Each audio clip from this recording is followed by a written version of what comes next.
Said there were mines down in that valley, and we're in one of the 4 that you can actually visit. There's Speedwell, there's Peak, there's Blue John, and there's this one, which is Treak Cliff Cavern.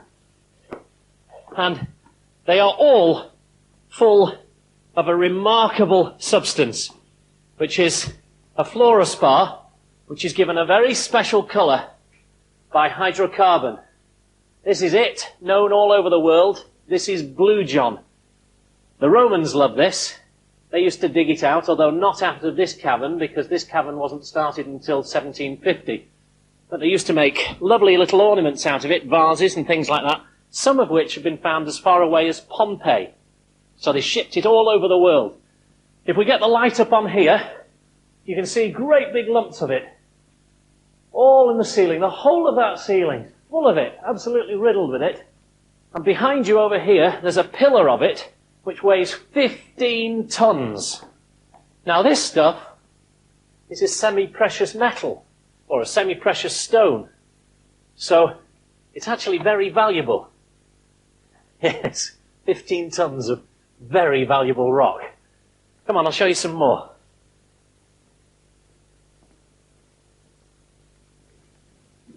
It's even raining inside here. Come on, I want to show you a lovely cave that is 110,000 years old. Now, first of all, just see it with the little fairy lights on. Ah, isn't that sweet? Now let there be lights. And have a look up there. Stunning. Now this is where you'll get the best collection of stalactites and stalagmites in the valley. And come and have a look down here.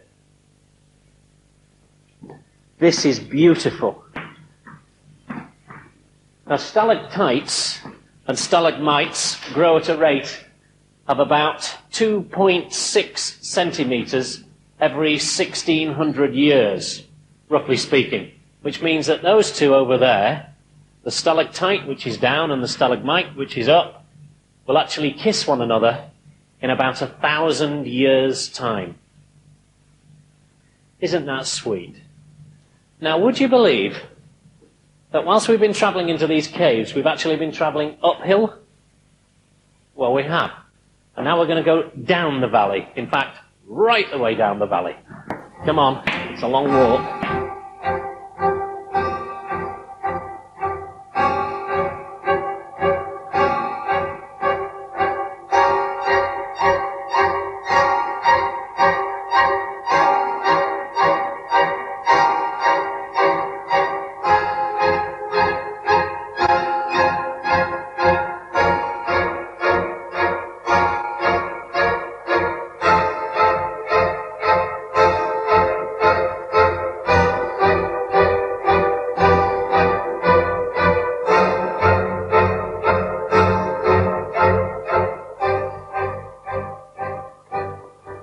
Yes, I know.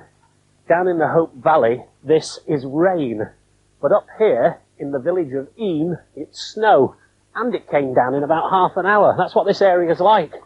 You cold enough? Yeah. I said there was a special story in this village, and this is where the story began, where a travelling salesman called George Vickers came to stay. Now, he sent for some cloth from London. Come with me. And when that cloth eventually arrived in the village, it carried with it a very deadly cargo. Fleas. And those fleas carried the plague. Now, the remarkable story about this village is that as the people started to catch the plague, the Reverend here decided that they should do something about it. And he said no one should leave the village and no one should come in. So they cordoned the whole village off.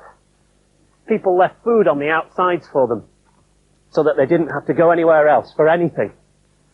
And as the symptoms developed, they were taken into the church where the Reverend looked after them, until, of course, eventually they died. Now, over the months, 2/3 of the villagers died from the plague. Astonishingly, the Reverend didn't contract it, but about the very last person to catch the plague was the Reverend's wife. Catherine Mompesson. She died in 1666, and this is her grave. An astonishing story of bravery. They had no idea what was killing them. They knew it was in the village, but they still decided to stay here and keep it here. Remarkable people. Right, we're moving on to a Roman fort in Bruff. Now we can get to it by going over the hill there, or by going down the road again. Oh, you're going to go down the road, are you? Right. I thought you might. I'm going to go over the hill. I shall see you in Bruff, all right?